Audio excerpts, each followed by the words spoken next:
Hi! This is Revathi. Welcome back to అందమైన కథల పొదిరిల్లు. Video చూస్తున్న ప్రతి ఒక్కరికి, అలాగే లైక్స్, కామెంట్స్‌తో ఎంకరేజ్ చేస్తున్న వారందరికీ నా హృదయపూర్వక ధన్యవాదాలు.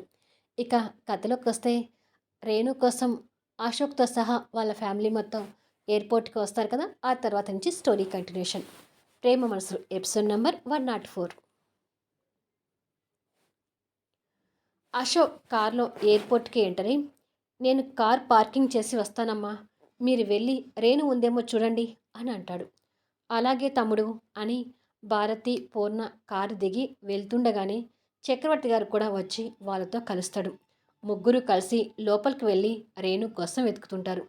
అశోక్ కూడా కార్ పార్కింగ్ చేసి ఆతృతగా వస్తుంటాడు. ఇక్కడ ముగ్గురు రేణు కోసం టెన్షన్తో వెతుకుతుంటారు. ఇలా కొద్దిసేపు తర్వాత కాస్త దూరంలో వాళ్ళకి లగేజ్ పక్కన పెట్టుకొని కూర్చున్న రేణు ఏడుస్తూ కనిపిస్తుంది. రేణుని చూసిన ఆ ముగ్గురికి సంతోషంతో మొహం వెలిగిపోతుంటుంది. అప్పటి వరకు టెన్షన్ పడ్డ పూర్ణ కన్నీళ్ళు తుడుచుకొని వాళ్ళని ఆగండి అన్నట్టుగా చెయ్యి అడ్డుపెట్టి తను రేణు ముందుకి వెళ్తుంది. కాస్త తలదించుకొని వెక్కి వెక్కి ఏడుస్తున్న రేణు నిదానంగా తలలేపి ఎదురుగా ఉన్న పూర్ణను చూసి అంతే నిదానంగా లేచి నిలబడుతుంది. పూర్ణ మొహంలోకి గంభీరత్వాన్ని తెచ్చుకొని కోపంగా ఉన్నట్టు నటిస్తూ, "నీ ఫ్లైట్ ఎప్పుడో వెళ్ళిపోయింది కదా, ఇంకా వెళ్లకుండా ఇక్కడ ఎయిర్పోర్ట్లో ఉన్నావేంటి?" అని అడుగుతుంది. అలా అడుగుతున్నప్పుడే అశోక్ కూడా వచ్చి కాస్త దూరంలో ఉన్న రేణుని చూస్తూ, "థ్యాంక్ గాడ్, నా నమ్మకం వమ్ము కాలేదు. నా దెయ్యం రాక్షసికి నేనంటే చాలా ఇష్టమని అర్థమైంది. ఇక నన్ను వదిలిపెట్టి ఎందుకు వెళ్తుంది?" అని అనుకుంటూ కన్నీళ్ళు తుడుచుకుంటాడు. ఇక్కడ రేణు పూర్ణకి భయపడుతూ చూస్తుంటుంది. "అడిగేది నిన్నే.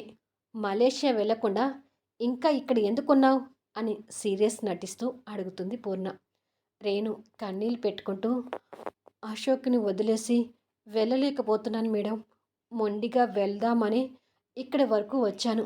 కానీ ఇక్కడికి వచ్చిన తర్వాత ఒక్క అడుగు కూడా ముందుకు వేయలేకపోయాను. అశోక్‌ని చూడకుండా ఒక్క రోజు కూడా ఉండలేనని నిన్న అక్క ఇంటికి వచ్చాక అర్థమైంది. నన్ను క్షమించండి మేడం.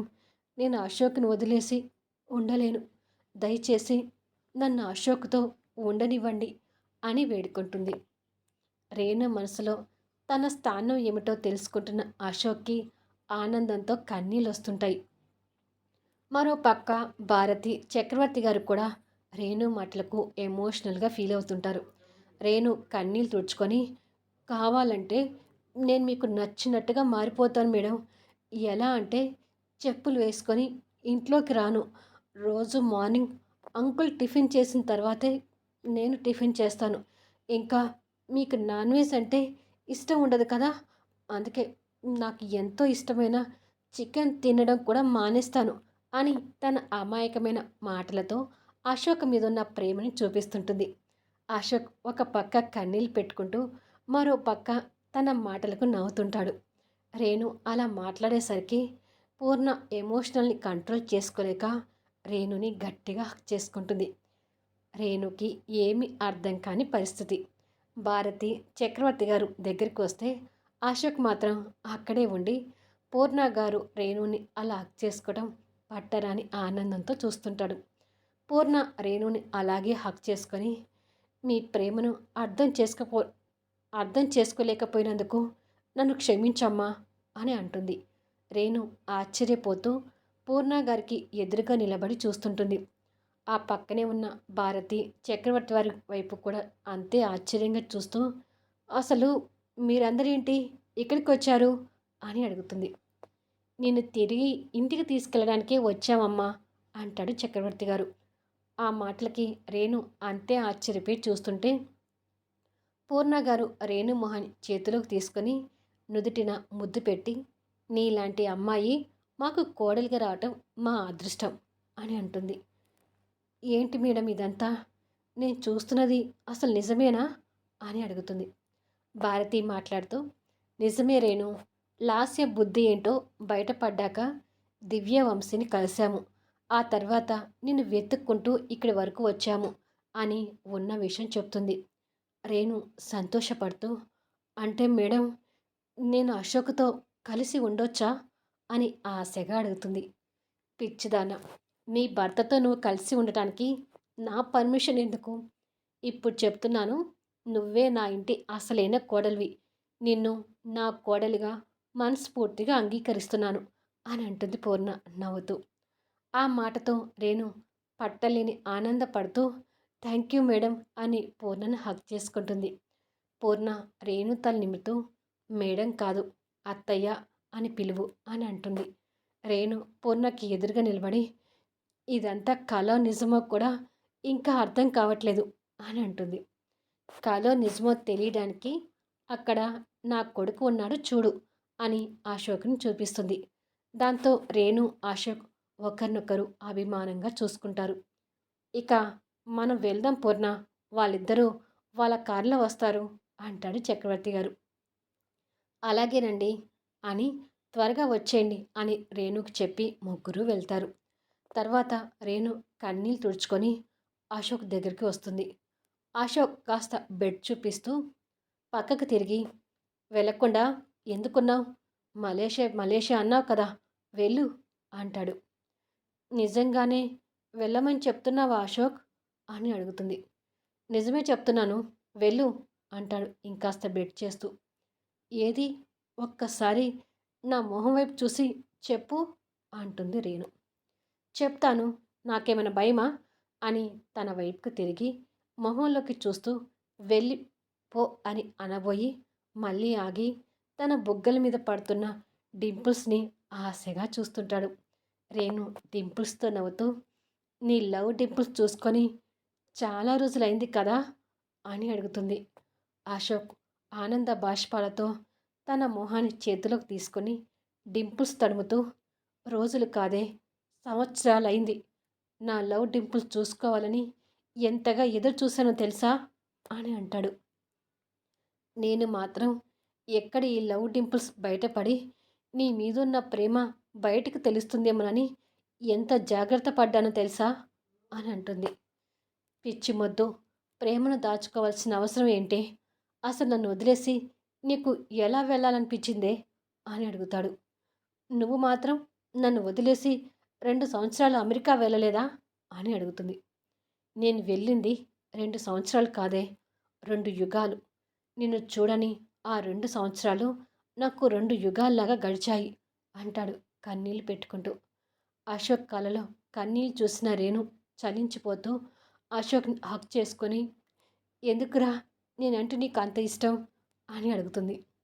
తెలియదే, నేను చూసిన మొదటి క్షణాల్లోనే నీ మీద పిచ్చి ప్రేమ కలిగింది. ఇక ఆ ప్రేమ ఎప్పటికీ అలాగే ఉంటుంది అంటాడు రేణుని హత్తుకొని. ఇలా మనం చివరిగా ఎప్పుడు హక్ చేసుకున్నామో నీకు గుర్తుందా అశోక్ అని అడుగుతుంది. బాగా గుర్తుంది. పింకీ ఫస్ట్ బర్త్డే రోజు ఫంక్షన్ నుంచి వెళ్తూ నిన్ను ఇలా హగ్ చేసుకొని వెళ్ళాను అని అంటాడు. అవును, ఆ రోజు విడిపోయాం, మళ్ళీ ఈరోజు కలిశాము అని అంటుంది సంతోషపడుతూ. అశోక్ కన్నీళ్ళు తుడుచుకొని రేణుని ఎదురుగా నిలబెట్టుకొని ఇంకెప్పుడు నన్ను వదిలి వెళ్తానని అనవు కదా అని అడుగుతాడు. నిన్ను వదిలి వెళ్ళలేకనే కదా ఇక్కడే ఉండిపోయాను. ఆంటీ కాళ్ళు పట్టుకొని బతిమలాడైనా సరే నీతో కలిసి ఉండాలని నిర్ణయించుకొని ఆగిపోయాను అని అంటుంది. అశోక్ నవ్వుతూ రేణు నుదుటిన ముద్దు పెట్టి నా మీద ఇంత ప్రేమ ఉంచుకొని కోపం ఉన్నట్టు అంత బాగా ఎలా నటించావే అని అడుగుతాడు. ఈసారి ఓవర్ యాక్షన్ చేయకుండా నటిద్దామని నటించాను, నువ్వు నమ్మేశావు అంటుంది డింపుల్తో నవ్వుతూ. అశోక్ నవ్వుతూ తన్ని దగ్గరికి తీసుకొని ఏడ్చావులే, ఈసారి ఓవర్ యాక్టింగ్ అన్నావంటే చంపేస్తాను, ఏమనుకున్నావు అంటాడు. రేణుకి అంతలోనే ఒక విషయం గుర్తొచ్చి అశోక్ ఇప్పుడు నేను నిజంగానే చికెన్ తినడం మానేయాలా అని అడుగుతుంది బాధగా. రేణు అలా బాధగా అడిగేసరికి అశోక్ ఆ మొహాన్ని చూసి నవ్వుతుంటాడు. అశోక్ అలా నవ్వుతుంటే రేణు అలాగే చూస్తుండిపోతుంది. అశోక్ అలా నవ్వి నవ్వి చాలా రోజుల తర్వాత మనస్ఫూర్తిగా నవ్వుకున్నాను. రేణు, నీ ఇష్టాలను చంపుకుంటానంటే నేను ఎలా ఊరుకుంటాను బంగారం. నీ ఇష్టం వచ్చినట్టుగా ఎంత చికెన్ అయినా తినొచ్చు, ఎవరు నీకు అడ్డు చెప్పరు అని అంటాడు. అమ్మయ్య, బతికించావు అంటుంది రిలాక్స్ అవుతూ. సరే, మన కోసం ఇంటి దగ్గర ఎదురు చూస్తుంటారు పద అంటాడు 2 అడుగులు ముందుకు వేసి. హలో ఆఫీస్ బాయ్, అలా వెళ్ళిపోతే నా లగేజ్ ఎవరు తీసుకొస్తారు అంటుంది. అశోక్ వెనక్కొచ్చి ఓహో, ఈ ఆఫీస్ బాయ్ టార్చర్ మళ్ళీ మొదలైందా మేడం అంటాడు వెటకరంగా. తప్పదోయ్, అసలే నేనిప్పుడు మామూలు రేణుని కాదు, ఆనంద్ గ్రూప్ ఆఫ్ ఇండస్ట్రీస్కి చైర్మన్ని అని అంటుంది.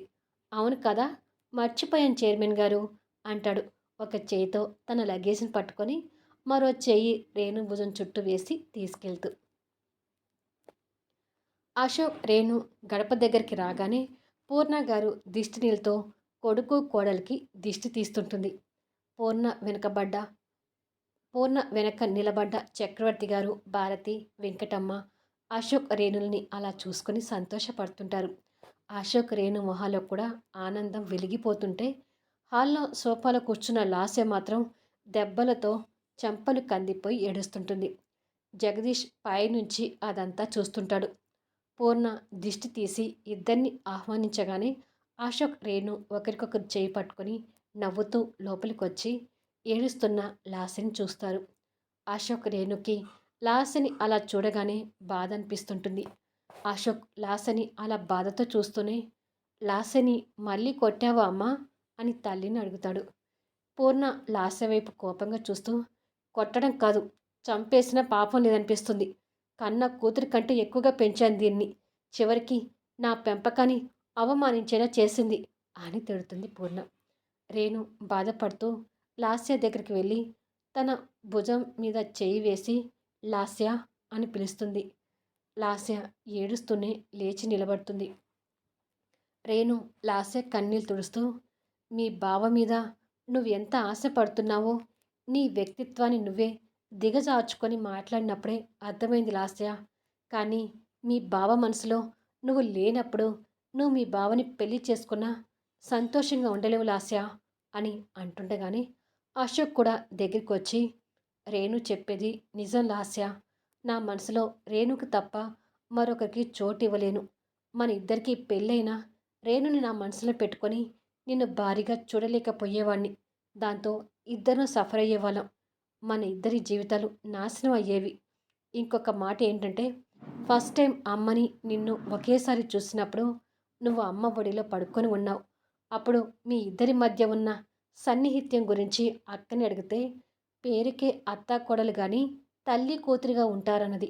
అమ్మకి నువ్వు కూతురివైతే నాకు ఏమవుతావో అదే భావంతో నేను చూసేవాణ్ణి అని అనుకుంటూ లాస్య తల మీద చేయి పెట్టి నిమృతూ, నువ్వు చిన్నపిల్లవి కాదు లాస్య, ప్లీజ్, నీ మీద నాకు ఎలాంటి ఒపీనియన్ ఉంది అనేది ఇప్పుడైనా అర్థం చేసుకో అంటాడు అశోక్. లాస్య కన్నీళ్ళు తుడుచుకుంటూ, నన్ను క్షమించు బావా, ఎలాగైనా నేను నీ సొంతం కావాలని, నిన్ను రేణుని విడగొట్టాలని అలా మాట్లాడాను. ఐఎమ్ సారీ రేణు అని అంటుంది. రేణు నవ్వుతూ లాస్యని అభిమానంగా హక్ చేసుకొని, మనిద్దరి మధ్య సారీలు ఉండకూడదు అని అంటుంది. లాస్య తిరిగి పూర్ణ దగ్గరికి వెళ్ళి, నన్ను క్షమించాత్తా అని కన్నీళ్ళు పెట్టుకుంటుంది. పూర్ణ కూడా లాస్య మీద జాలి పడుతూ, పిచ్చిదాన, నిన్ను ఈ చేతులతో పెంచి ఈ చేతులతో కొట్టానంటే నేను కూడా ఎంత బాధపడి ఉంటానో అర్థం చేసుకోవే అని అంటుంది లాస్యని దగ్గరికి తీసుకుంటూ. లాస్య మారిపోయేసరికి అందరి మొహాల్లో సంతోషం కనిపిస్తుంది. పూర్ణ భారతి వైపు చూసి, ఆనంద్ రేణుల శోభనానికి ముహూర్తం పెట్టిద్దాము, పంతులు గారికి ఫోన్ చేసి రమ్మని చెప్పు భారతి అని అంటుంది. అలాగేనమ్మా అంటూ భారతి ఫోన్ చేయబోతుంటే, ఒక నిమిషం అక్క అంటాడు అశోక్. ఏంటి అన్నట్టుగా అందరూ అశోక్ వైపు చూస్తారు. అశోక్ రేణు వైపు చూసి, నువ్వు చెప్పు రేణు అని అంటాడు. రేణు పూర్ణ దగ్గరికి వచ్చి, లాస్య పెళ్ళి అయ్యే వరకు మేము శోభనం చేసుకోవద్దనుకున్నాము ఆంటీ అని అంటుంది. అదేంటి, వీల్లేదు, మీకు వెంటనే శోభనం జరిగిపోవాలి అంటుంది పూర్ణ. ఒక్క నిమిషం ఇలా రండి ఆంటీ అని రేణు పూర్ణాన్ని పక్కకు తీసుకెళ్ళి, లాస్య బాధపడుతుంటే తన ముందు మేము హ్యాపీగా ఉండలేము ఆంటీ. లాస్య ఎంత మారినా తన బావని దక్కించుకోలేకపోయాననే బాధ మనసులో ఉంటుంది. అందుకే ముందు తనకి ఒక మంచి వ్యక్తిని చూసి పెళ్లి చేద్దాము, తర్వాత మా శోభనం గురించి ఆలోచిద్దాము అని అంటుంది. పూర్ణ ఆలోచిస్తూ, నువ్వు చెప్పింది కూడా నిజమే. మీ సంసార జీవితం సంతోషంగా ఉండాలంటే ముందు లాస్యకి పెళ్లి చేసి పంపించడమే మంచిదనిపిస్తుంది అని అంటుంది. ఇక్కడ అశోక్ లాస్యతో మాట్లాడుతూ, నువ్వు నీ ఆలోచనల నుంచి బయటకొస్తే మన స్టేటస్కి తగ్గట్టుగా నేను అర్థం చేసుకొని మంచి వ్యక్తిని చూసి పెళ్లి చేస్తాను లాస్య. ఇప్పుడు నేను రేణు వస్తూ నీ పెళ్లి గురించే మాట్లాడుకుంటూ వచ్చాము అని అంటుండగానే రేణు వచ్చి, అవును లాస్య, మా వల్ల నువ్వు బాధపడుతుంటే చూడలేము. నువ్వు పెళ్లి చేసుకొని కొత్త జీవితాన్ని మొదలుపెట్టినప్పుడే మేము కూడా మా జీవితాన్ని మొదలు పెడతాము అని అంటుంది. సరే రేణు, నేను పెళ్లి చేసుకుంటాను అని అంటుంది లాస్య. ఆ మాట వినగానే అందరి మొహాల్లో సంతోషం కనిపిస్తుంది. పూర్ణ మాట్లాడుతూ, ఒరే ఆనంద్, మీ తండ్రి కొడుకులిద్దరికీ చెప్తున్నాను, లాస్యకి ఏ కష్టం వచ్చినా నేను భరించలేను. తనకి గొప్ప సంబంధం చూడాలి. కలవారింట్లో అడుగు పెట్టాలి. వచ్చేవాడు తన కాలు కింద పెట్టనివ్వకుండా చూసుకోవాలి. అలాంటి వాడిని చూడాలి అంటుంది లాస్య మీద ప్రేమతో. అలాగే పూర్ణ, ఏదో మన ఆనందని రేణుని ఇబ్బంది పెట్టిందని కోపగించుకున్నాను, కానీ లాస్య అంటే నాకు ప్రేమ లేదనుకున్నావా? నువ్వు అన్నట్టుగానే తనకి గొప్ప సంబంధం చూద్దాము అంటాడు చక్రవర్తి గారు. మరి కొద్దిసేపటికి రేణు బెడ్రూమ్లోకి వచ్చి తన అభిరుచులకి తగ్గట్టుగా అందంగా ఉన్న రూమ్ అంతా ఒకసారి చూసుకుంటుండగా అశోక్ వెనుకగా వచ్చి హక్ చేసుకొని, నువ్వు లేని మన రూమ్లో ఎలా ఉండాలి అనుకున్నాను. థ్యాంక్ గాడ్ నువ్వు వచ్చేసావు అంటాడు. వచ్చాను, కానీ తమరేంటి నన్ను ఇలా హక్ చేసుకుంటున్నారు? దూరంగా ఉండండి అని అంటుంది. రేణుని తన ముందుకు తిప్పుకొని, ఏంటి దూరంగా ఉండాలా? ఇన్ని రోజులు దూరంగా ఉంది సరిపోదా అంటాడు కోపంగా. లాస్య పెళ్ళయ్యే వరకు తప్పదు బాబు అంటుంది నవ్వుతూ. హలో, శోభనానికి దూరంగా ఉందామనుకున్నాం, కానీ ఇలా హగ్గులకి ముద్దులకి కాదు మేడం గారు అంటాడు డింపుల్ మీద పడుతున్న తన బుగ్గల్ని నొక్కుతూ. అంటే ఏంటి, ఇప్పుడు ముద్దు కూడా పెడతావా అంటుంది. ఇప్పటి వరకు పెట్టే ఆలోచన లేను, కానీ నువ్వు ముద్దు కూడా పెడతావని అడిగావు కదా, ఖచ్చితంగా పెడతాను అని తన పెదవుల వైపు చూస్తుంటాడు. పెడతాను అని అలాగే చూస్తావేంటి, త్వరగా పెట్టు అంటుంది సిగ్గుపడుతూ. దొంగ, నువ్వు నాకంటే తొందరగా ఉన్నావు అని తన పెదవులు అందుకొని ముద్దు పెడుతుంటాడు. ఇద్దరు ఆ తీయటి ముద్దులో మై మర్చిపోతుంటారు. ఇలా కొన్ని క్షణాల తర్వాత అశోక్ రేణు పెదవులు వదిలి, ఎలా ఉంది ముద్దు అని అడుగుతాడు. రేణు ఎక్కడో ఆలోచిస్తూ, నాకు ఎందుకో ఇలాంటి స్పర్శను ఎప్పుడో రుచి చూశాననిపిస్తుంది. నిజం చెప్పు, ఇలా నా పెదవుల మీద ఎప్పుడైనా ముద్దు పెట్టావా అని అడుగుతుంది. దానికి అశోక్ కాస్త తడబడుతూ, పెట్టలేదు అన్నట్టుగా తలను అడ్డంగా ఊపి, తర్వాత పెట్టాను అన్నట్టుగా తలను నిలువుగా ఊపుతాడు. రేణు ఆశ్చర్యపోతూ, ఏంటి పెట్టావా? నాకు తెలియకుండా నా పెదవుల మీద ఎప్పుడు ముద్దు పెట్టావు అని అడుగుతుంది చిరుకోపం తెచ్చుకుంటూ. అది ఎప్పుడంటే, నేను బ్రాంచ్ని కొని బాస్గా వచ్చాను కదా, అప్పుడు నీ మొహం మీదున్న కుంకుమ బొట్టు పెట్టుకుంటానని వంకతో నీ పెదవుల మీద ముద్దు పెట్టేశాను అంటాడు. రేణు ఆశ్చర్యపోతూ, అంటే ఆ రోజు నన్ను మోసం చేసి ముద్దు పెట్టావన్నమాట అని చిరుకోపం తెచ్చుకుంటూ బెడ్ మీద ఉన్న పిల్లో అందుకొని అశోక్ని కొడుతూ, ఆ రోజే నాకు ఏదో అనుమానం వచ్చింది, కానీ కన్ఫ్యూజన్లో గుర్తించలేకపోయాను అని అశోక్ని పిల్లోతో కొడుతుంటుంది. అశోక్ నవ్వుతూ రేణు దెబ్బల నుంచి తప్పించుకుంటూ, ఆహా, ఇలా దెబ్బలాట ఆడుకొని ఎన్ని రోజులైందో అని ఎంజాయ్ చేస్తుంటాడు. ఆహా, నా చేతి దెబ్బలు తినాలని నీకు అంత ఉత్సాహంగా ఉందా అంటూ అశోక్ వెంట పడుతూ పిల్లోతో కొడుతుంటుంది.